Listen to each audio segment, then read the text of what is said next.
Hi, this is John from Proper Coils, and today we're having a look at the Wasp Nano RTA 2 from Oumier.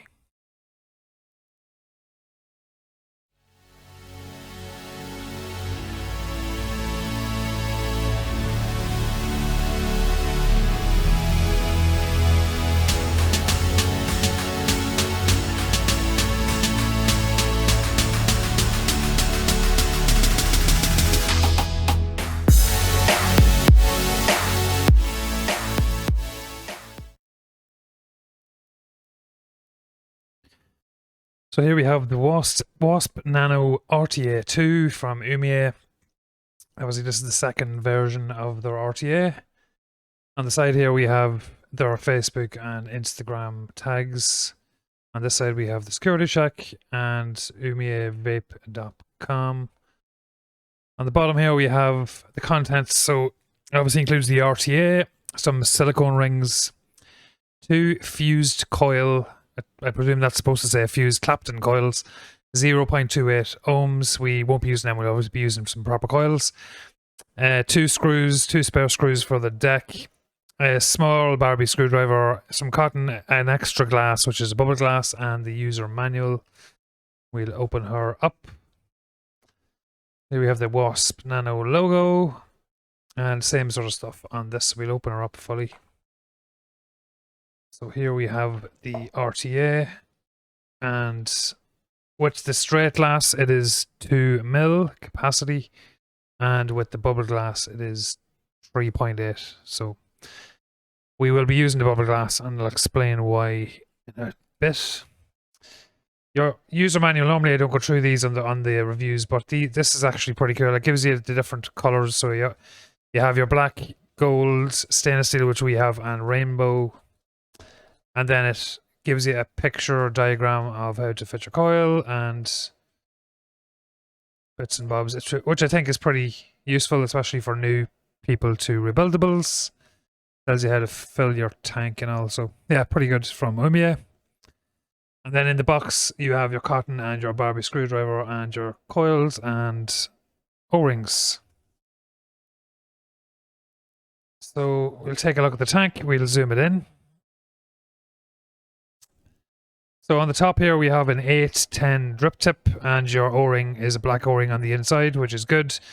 There is a bit of moisture under there, but that's because I've been using this for about a week. For over a week actually, and so it was in good, perfect condition when I started using it, so don't mind any of the little blemishes you see. To remove the top cap and fill, it is a screw top. It is not a bayonet fitting, so it's not a quarter turn, so it's a couple of turns, a couple of full rotations to get it off. And there you have 2 large kidney shaped holes to fill your tank. I would have definitely preferred a quarter turn, which most RTAs have nowadays. So that's something I really like. Their opening mechanism on the top there. On the bottom you have Wasp Nano, your CE mark, don't vape at a bin, and Oumier and their website. And your 510 is protruding, which means it'll be safe to use this on a hybrid mechanical device. While we're here, we look at the airflow. So it's actually 3 channels of airflow. So 1, 2, and 3. It's deceiving. It's deceiving this tank, because when I originally built this tank, I was building it for less airflow than I realized it had. It has a decent amount of airflow for the size of the tank. So it took me a few builds to sort of get this the way I like it. I originally actually really didn't like this tank until I actually got the right build in it. And I'll go through more of that when we go back up top. So we'll have a look at the deck. So it's very similar deck to the original Wasp Nano RTA. You have your side airflow. So your airflow comes in these channels. You have your ring here for your airflow, and it is locking, so it can only move so far. And all of the 3 airflows move in sync.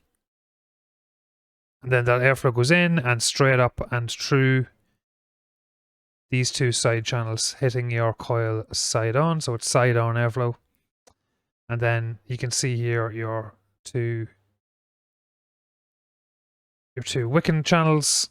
The wicking channels for me are fairly small, but the builds I've been using that work best for me in this have been a 2.5mm coil. 3mm restricts the airflow a lot. It takes up a bit too much room in the chamber, I think. So I've been using a lot of 2.5mm coils in here, and they've been working really well. For me, the best coil to use ohms wise or resistance wise is anything lower than like a 0.3. I did originally put it like a 0.4, 0.5 coil in here, a couple of them, and it was too much airflow for a coil that high of a resistance. So if you're putting a coil in here, make sure to have it in my opinion, 2.5mm in diameter and something that is 0.3 or lower. Ideally around like 0.15, 0.2 I found to be the best to match the airflow of the device. So you have flathead screws in your 4 corner posts here, and you have a lip in each corner which will keep your lead into one place. It's not going to pop out when you're screwing it down. I prefer flatheads. I know most people don't like flatheads, but I actually prefer flatheads compared to Allen keys and Phillips heads. We are going to change this straight barrel to the bubble tank. And the reason for that is this tank with the right build in it is going to plow through a lot of juice because you're going to be using a lower ohm build. So I think you need 3.8mm capacity if you're going to be running a lower ohm build in this, which we are. So we are going to throw a staggered fuse Clapton in here. This should get us to the correct wattage range or resistance range we're looking for. So a fairly low build, and we're going to bang this in. We're going to wick it up and take it back up top. Before we do that, I just want to say that the wicking channels here are fairly small. Now, we're using a 2.5mm coil, so that helps, because if you're using a 3mm coil, you're probably going to have to really, really thin out your cotton. I still tell out my cotton with a 2.5mm coil. You're working with less cotton, which is a help because of the smallness of the channel. So it took me a couple of times wicking this to get it perfect. I found that just dropping your cotton into the second thread, not jamming it right down the bottom, worked best for me and let the wicked pretty good even at higher wattages. I was vaping this single coil around 70 watts and it was keeping up doing that. So we'll do that build now and fill her up and take her back up top.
So the single coil staggered fuse Clapton ended up sitting at 0.13 once it was bedded in.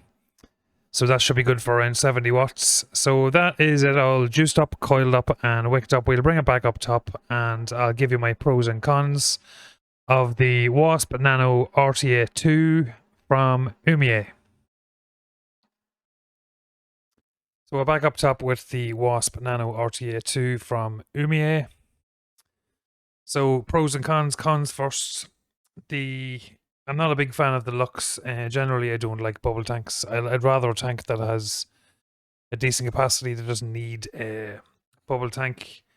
It doesn't look terrible. I'm not a massive fan of bubble tanks. And the engravings around the top cap and airflow they're fine. They're not terrible. They're not the worst I've seen, but I'd rather more clean looking RTA.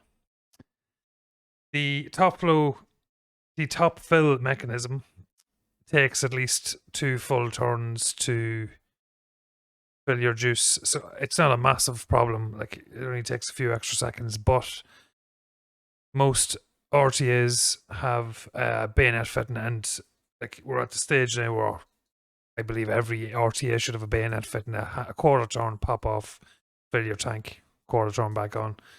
It's a bit of an old school method where you have to actually screw the top cap off at this stage. The airflow it's not turbulent, but it's definitely noisy. It's a smooth airflow, but there's noise to it, and that's probably because there's no holes, like there's no grill, or it's not perforated holes like a lot of other RTAs have for a side airflow RTA or even RTA. So it is noisy. It's not super annoying. It's just the fact that there's other RTAs out there that have smoother airflow than this. Again, it's not turbulent. It's just definitely noisy. That's all the cons. Everything else is a pro. So pros wise, the flavor of this is awesome. Once you get your coil right, it took me like 3 builds to figure out what was best for this, and it's definitely a coil that's lower than a 0.3. So this, I'm running this on the clutch single battery 21700 mech. The 3-core stagger fuse Clapton I put in this is coming out at 0.13, and it's kicking out with the mech about 100 watts, and it's hitting very well, and the flavor's really, really good.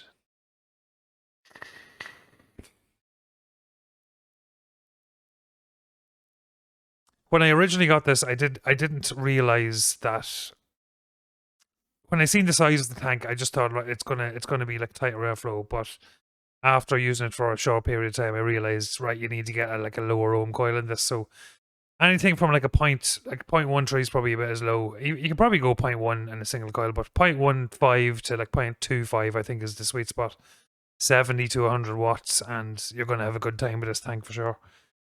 The 3.8 mil capacity, although it's not the best looking, it's with the bubble tank, it is functional, and you definitely need that because you're going to be vaping this at higher wattages. Price wise, these are coming in around 22 to 25 pounds there, on €30, so they're very reasonably priced. Like most of the Wasp range, they're fairly budget priced. The build quality for the price is very good. I have no complaints at all about the build quality.